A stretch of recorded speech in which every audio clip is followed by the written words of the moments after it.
بسم اللہ الرحمن الرحیم الحمد للہ رب العالمین والصلاة والسلام علی اشرف الانبیاء والمرسلین۔ تفسیر جلالین کے اسباق کا سلسلہ جاری و ساری ہے اور ہم پہلا پارہ سورہ بقرہ پڑھ رہے ہیں۔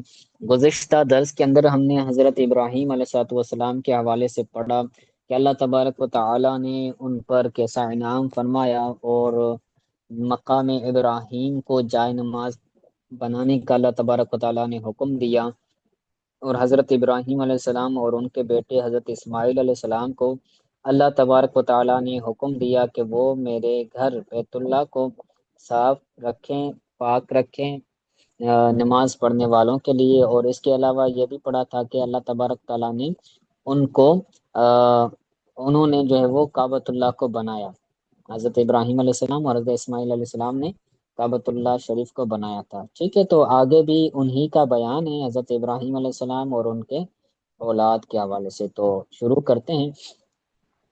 بسم اللہ الرحمن الرحیم، کہتے ہیں ربنا وابعث فیہم رسولا منہم یتلو علیہم آیاتک وَيُعَلِّمُهُمُ الْكِتَابَ وَالْحِكْمَةَ وَيُزَكِّيهِمْ وَإِنَّكَ أَنْتَ الْعَزِيزُ الْحَكِيمُ۔ حضرت ابراہیم علیہ السلام اور حضرت اسماعیل علیہ السلام کی یہ دعا چل رہی ہے، کہتے ہیں ربنا، اے ہمارے رب،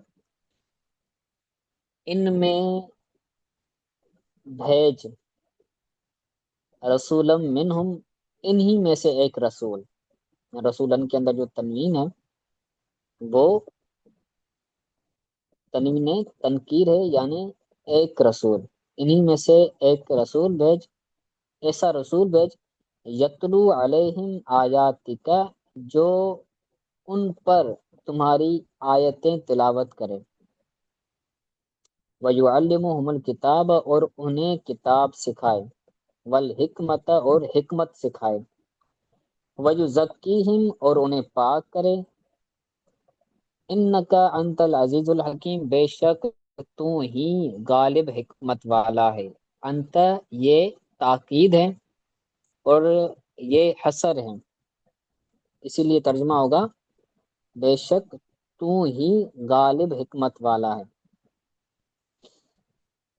فیہم کے بعد نکالا اے اہل البیت، یعنی اہل بیت، یعنی ہمارے اولاد میں، ہمارے گھر والوں میں رسول بھیج، ہماری اولاد میں، ہماری گھر والوں میں رسول بھیج۔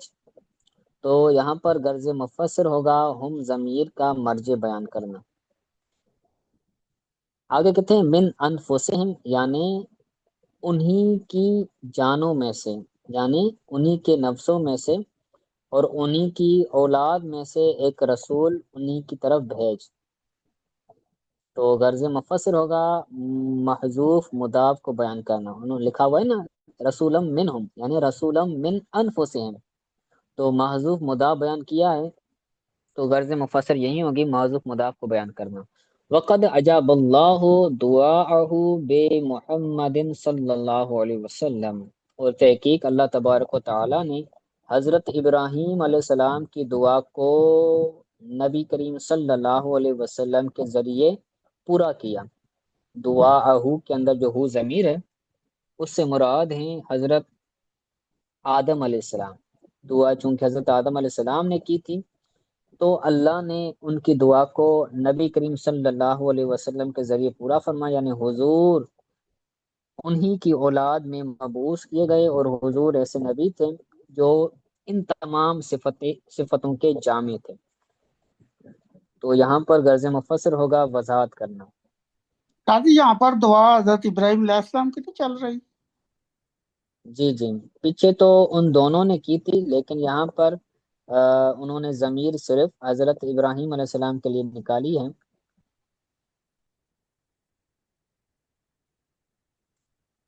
ٹھیک ہے، کیونکہ اصل وہ تھے، جی والد حضرت وہ ابراہیم تھے، علیہ السلام۔ ہاں، تو اصل ہونے جی کی وجہ سے ضمیر یہاں پر مفرد کی نکالی ہے مفسر علی رحمان نے۔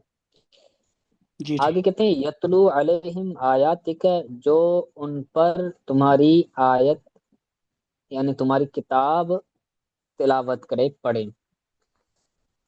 یہ یتلو یہ سارا جملہ مل ملا کے یہ رسولن کی صفت بنے گی۔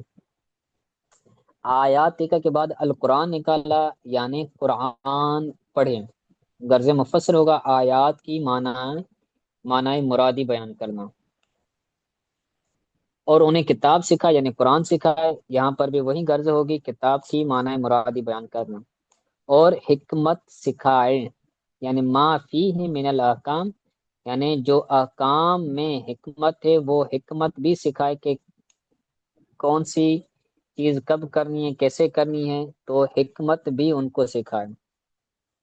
تو غرض مفسر ہوگا آگے اس عبارت کے اندر وضاحت کرنا۔ یزکیہم یعنی یطہرہم من الشرک، یعنی انہیں شرک سے پاک کرے، غرض مفسر ہوگا آسان معنی بیان کرنا۔ بے شک تو غالب ہے، عزیز کا معنی غالب نکالا ہے، غرض مفسر ہوگا آسان معنی بیان کرنا۔ غالب یعنی ہر چیز پر تو ہی غالب ہے،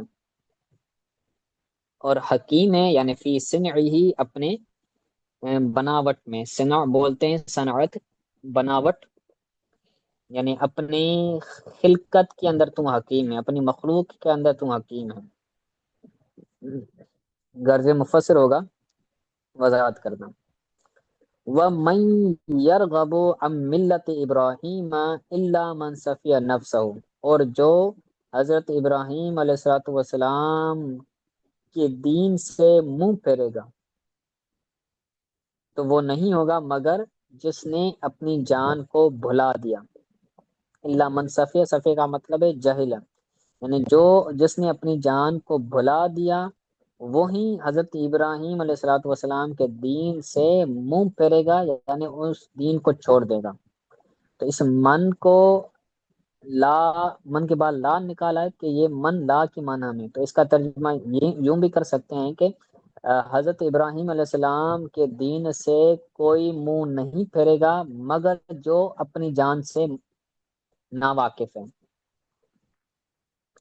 تو لا کے اندر غرض مفسر ہوگا من کی معنی مرادی بیان کرنا۔ فَيَتْرُكُهَا تو اس کو ترک کرے گا، غرض مفسر ہوگا وضاحت کرنا۔ سفیہ نفسہ یعنی جہل انہا مخلوقۃ للہ یجب علیہا عبادتہ او استخلف بہا وامتہنہا، یعنی وہ اس بات کو بھلا دے گا، اس بات سے ناواقف ہوگا کہ وہ اللہ تعالیٰ کی مخلوق ہے جس پر اللہ تبارک تعالیٰ نے اپنی عبادت واجب کی ہے۔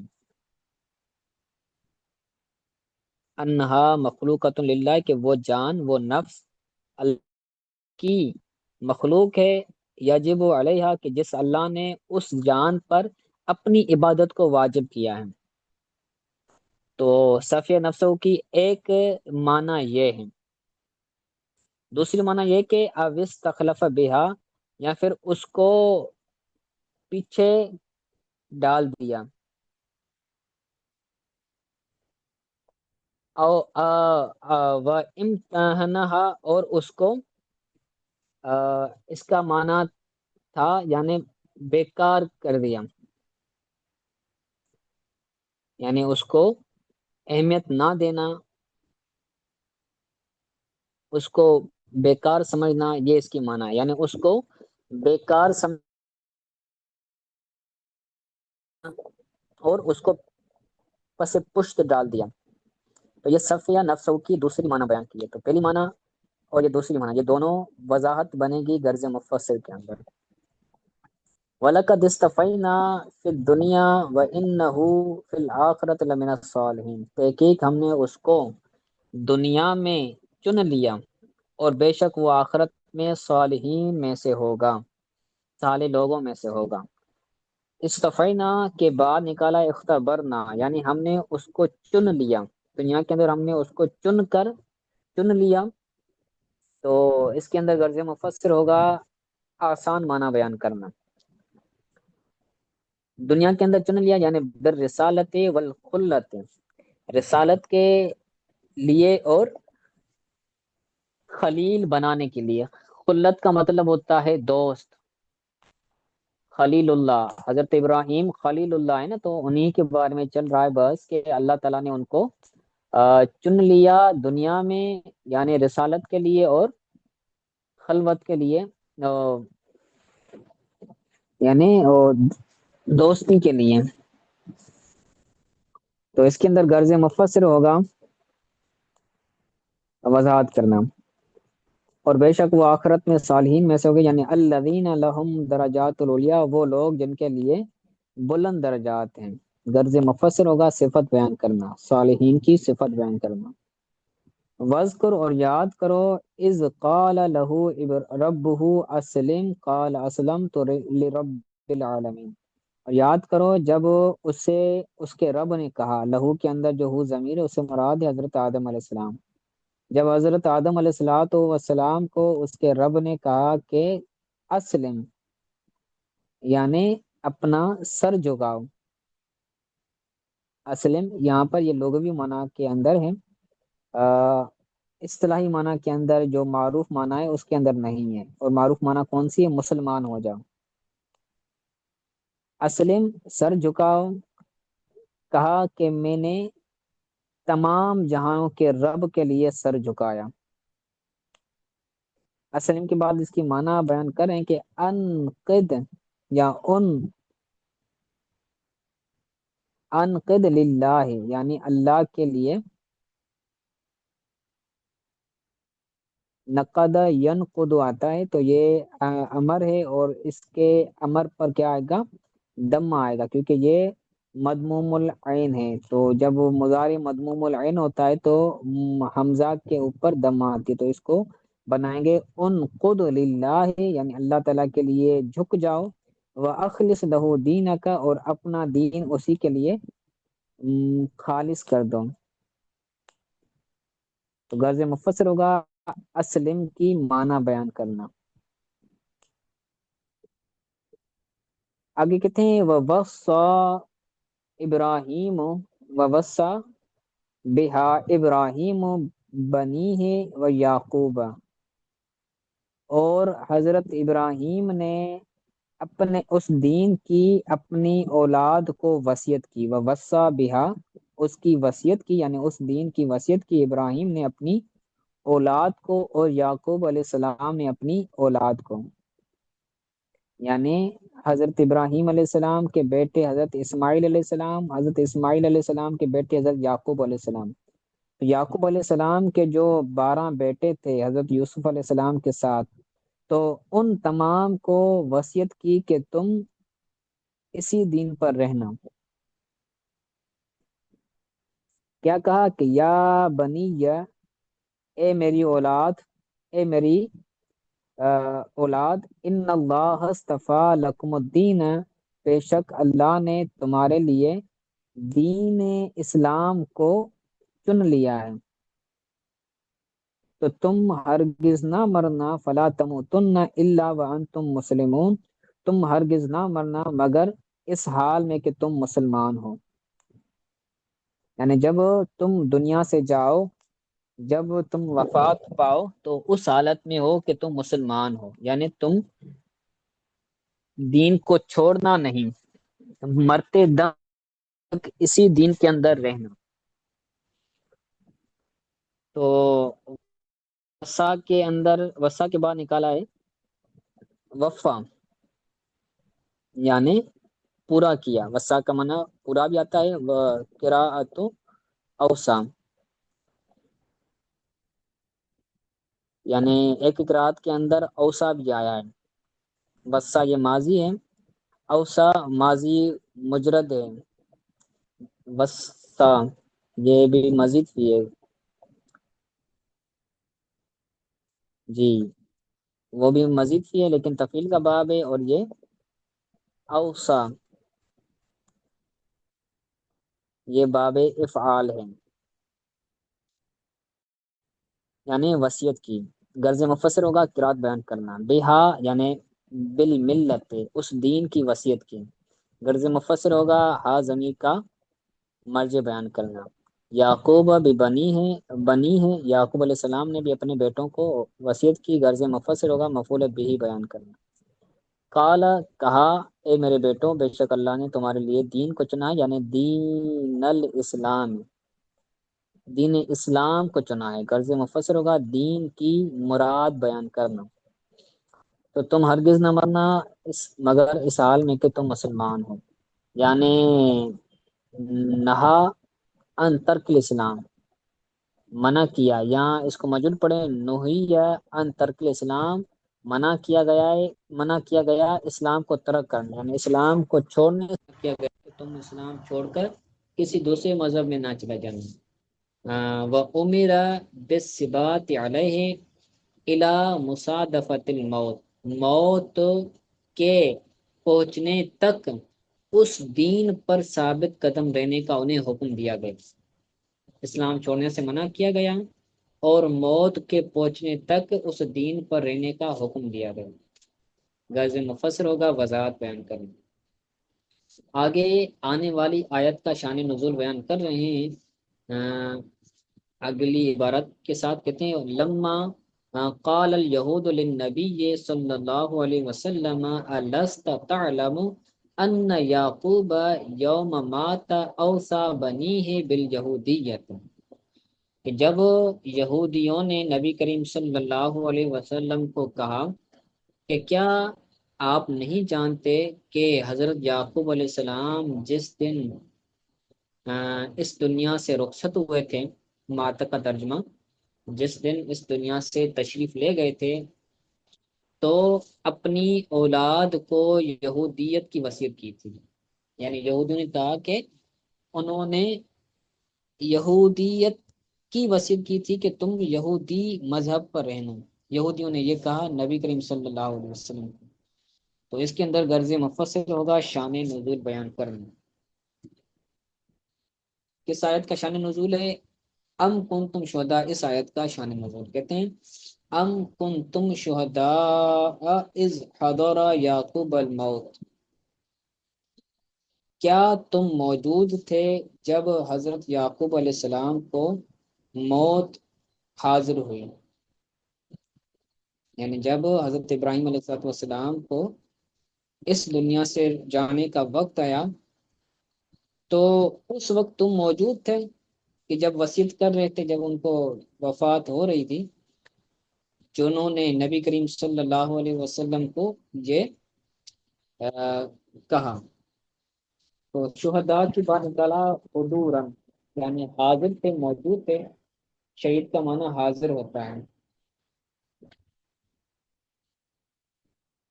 تو شہداء یہ جمع ہے شہید کی۔ غرض مختصر ہوگا آسان معنی بیان کرنا۔ اذ قال لبنیہ ما تعبدون من بعدی، جب کہا حضرت یعقوب علیہ السلام نے اپنی اولاد کو کہ تم عبادت نہ کرنا میرے بعد، ما تعبدون، بلکہ یہ ما استفامیہ ہے، ما نافیہ نہیں بلکہ ما استفامیہ ہے کہ تم میرے بعد کس کی عبادت کرو گے۔ ما تعبدون من بعدی، حضرت یعقوب علیہ السلام نے اپنی اولاد سے پوچھا کہ تم میرے بعد کس کی عبادت کرو گے، تو قالوا نعبد الہک و الہ آبائک ابراہیم و اسماعیل و اسحاق الہا واحدا، ان کی اولاد نے کہا کہ ہم عبادت کریں گے آپ کے معبود کی، آپ کے آبا کے معبود کی، یعنی ابراہیم، حضرت اسماعیل، حضرت اسحاق کے الہ کی، الہن واحدن، جو ایک معبود ہیں، وَنَحْنُ لَهُ مسلمون، اور ہم اسی کے لیے سر جھکانے والے ہیں، مسلمان کا معنی سر جھکانے والا۔ تو اس کے بعد نکالا از بدل من از قبلہم، یہ از بدل ہے اس سے جو از پہلے گزرا ہے، پیچھے گزرا نا، از حضر یعقوب الموت، تو از حضر کے اندر جو از ہے، اس از سے از قال والا از یہ بدل ہے، یعنی اگر میں نے پہلے بھی بیان کیا نا کہ مبدل منوں کو ہٹا کر اس کی جگہ پر بدل کو رکھا جائے تو معنی بالکل فٹ آئے گی۔ تو حضر یعقوب الموت اس عبارت کو اگر ہٹا کر ہم آگے والی عبارت رکھیں، ام کنتم شہداء اذ حضر اذ قال لبنی، کیا تم موجود تھے اس وقت جب حضرت یعقوب علیہ السلام نے اپنی اولاد کو کہا کہ تم کس کی عبادت کرو گے میرے بعد، تو یہ معنی بالکل فٹ آئے گا۔ تو یہ بدل مبدل منو ہے، غرض مفسر ہوگا ترکیب بیان کرنا۔ من بعدی کے بعد نکالا بعد موتی، یعنی میری وفات کے بعد، غرض مفسر ہوگا مضاف کو بیان کرنا۔ پیچھے تو لکھا ہے نا کہ من بعدی، تو بعدی کے بعد موت، بعد کے بعد موت، اور یا سے پہلے موت معذوف ہے، من بعد موتی، میرے وفات کے بعد، غرض مفسر ہوگا مضاف معذوف کو بیان کرنا۔ تو انہوں نے کہا کہ ہم اللہ تعالیٰ کی عبادت کریں گے جو آپ کا اور آپ کے آبا کا معبود ہے، یعنی حضرت یعقوب علیہ السلام کے والد تھے حضرت اسماعیل علیہ السلام، اور حضرت اسماعیل علیہ السلام کے والد تھے ابراہیم علیہ السلام، اور حضرت اسماعیل علیہ السلام اور حضرت اسحاق علیہ السلام یہ دونوں بھائی تھے۔ تو انہوں نے کہا کہ ہم تمہارے آبا کے الہ کی عبادت کریں گے، یعنی جو تمہارے آبا کا معبود تھا وہی ہمارا معبود ہے۔ تو آبا کے اندر اسماعیل علیہ السلام اور ابراہیم علیہ السلام تو آتے ہیں، اسحاق علیہ السلام نہیں آتے، کیونکہ اسحاق علیہ السلام یہ حضرت یعقوب علیہ السلام کے والد نہیں تھے بلکہ چچا تھے، کیونکہ اسماعیل علیہ السلام اور اسحاق علیہ السلام یہ دونوں بھائی تھے، اور یعقوب علیہ السلام حضرت اسماعیل علیہ السلام کے بیٹے تھے، تو جو اسحاق علیہ السلام تھے وہ حضرت یعقوب علیہ السلام کے چچا بنتے ہیں۔ تو قرآن کے اندر اسماعیل علیہ السلام اور حضرت اسحاق علیہ السلام دونوں کو شمار کیا ہے آبا کے اندر۔ تو اس کے بارے میں کہتے ہیں عد اسماعیل، بلکہ اسماعیل علیہ السلام ان کے والد نہیں تھے، اسحاق علیہ السلام والد تھے، حضرت یعقوب علیہ السلام کے والد اسماعیل علیہ السلام نہیں تھے، اسحاق علیہ السلام تھے۔ ٹھیک ہے، یہ مسٹیک ہو گئی۔ تو کہتے ہیں عد اس کو موجود بنائیں، عد اسماعیل من آبائی، شمار کیا گیا حضرت اسماعیل علیہ السلام کو حضرت یعقوب علیہ السلام کے آبا میں سے، تغلیب تغلیباً تغلیب کے طور پر، غلبے کے طور پر، وَلِأَنَّ الْعَمَّ بِمَنزِلَةِ الْأَبِّ، کیونکہ جو چچا ہوتا ہے وہ والد کے بمرتبہ ہوتا ہے، والد کی بمرتبہ منزلت ہوتا ہے، جو چچا ہوتا ہے اس کو بھی والد کا مرتبہ حاصل ہوتا ہے۔ تو تغلیب کے طور پر، غلبے کے طور پر جو ہے وہ حضرت اسحاق علیہ السلام، حضرت اسماعیل علیہ السلام کو بھی ان کے آبا میں شامل کیا، جیسے حضرت ابراہیم علیہ السلام نے آزر کے لیے کہا،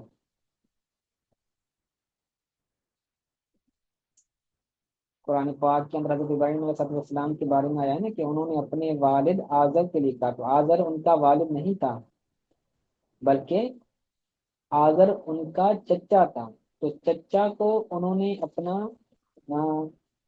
والد کہا، قرآن کی نص موجود ہے اس پر۔ تو معلوم یہ ہوا کہ جو چچا ہوتا ہے اس پر بھی اب کا اطلاق ہوتا ہے، جو چچا ہوتا ہے وہ والد کی بمنزلت ہوتا ہے۔ یہاں پر درس مفسر ہوگا محذوف اعتراض کا جواب بیان کرنا۔ وہ اعتراض کیا ہے؟ وہ اعتراض یہ ہے کہ حضرت اسماعیل علیہ السلام تو ان کے آبا میں سے نہیں ہیں، پھر ان کو جو ہے وہ آبا کے اندر کیوں ذکر کیا؟ ٹھیک ہے، اور اس کا جواب اس عبارت کے اندر موجود ہے۔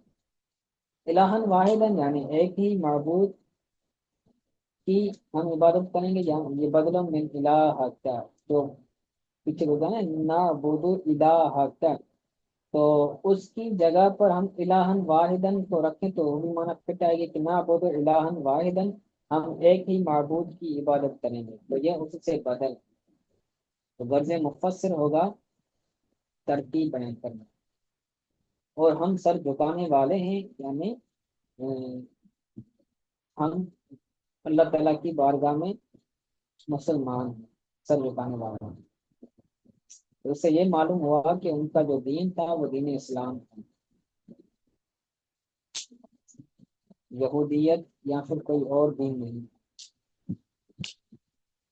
آگے کہتے ہیں ام بمانا حمزۃ الانکار، جو شروع میں آیت کے شروع میں ام استعمال ہوا ہے اوپر، ام کنتم شہداء، یہ جو ام ہے اس کے بارے میں کہتے ہیں کہ یہ ام حمزہ استفہامیہ ہے، اس کے اندر جو حمزہ ہے یہ حمزہ استفہامیہ، یعنی یہ موجود نہیں تھے، لم تحضروا، لم تحضروه وقت موت ہی، یعنی حضرت یعقوب علیہ السلام کی وفات کے وقت وہ موجود نہیں تھے، جو یہودی تھے وہ حضرت یعقوب علیہ السلام کی وفات کے وقت موجود نہیں تھے، تو یہ حمزہ انکاریہ ہے۔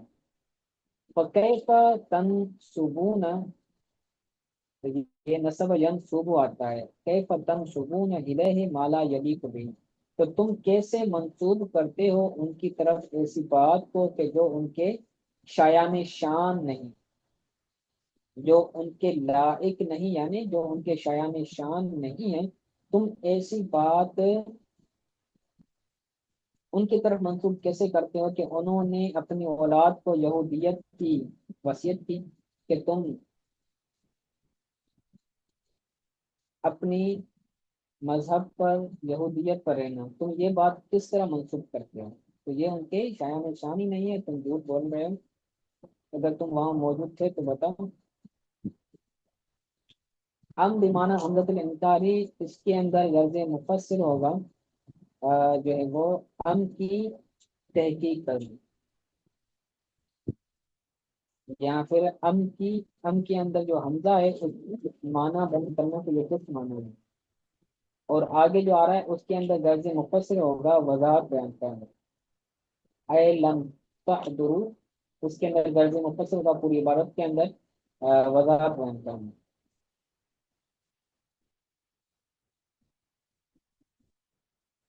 ٹھیک ہے، آج کے لیے اتنا کافی ہے، انشاءاللہ تعالیٰ اگلے درس کے اندر اس سے آگے پڑھیں گے۔ آج کے سبق کے حوالے سے اگر کوئی بات سمجھ نہیں آئی تو پوچھیں۔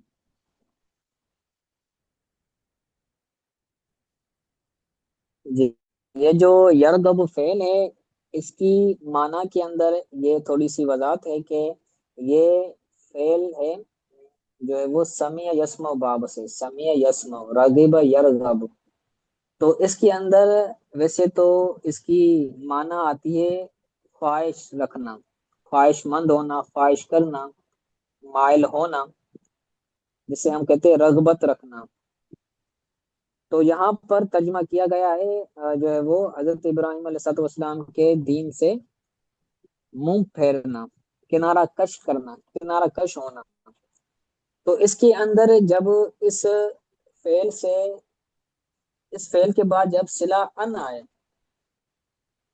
ویسے تو اس کا معنی ہوتا ہے ترغیب رکھنا، کسی کی خواہش رکھنا، لیکن جب اس فعل کے بعد صلہ ان آئے تو پھر اس کی معنی تبدیل ہو جاتی ہے، پھر اس کی معنی بن جاتی ہے کنارہ کش ہونا، چھوڑنا، نفرت کرنا، اعراض کرنا، بے توجہی کرنا، بے توجہی اختیار کرنا۔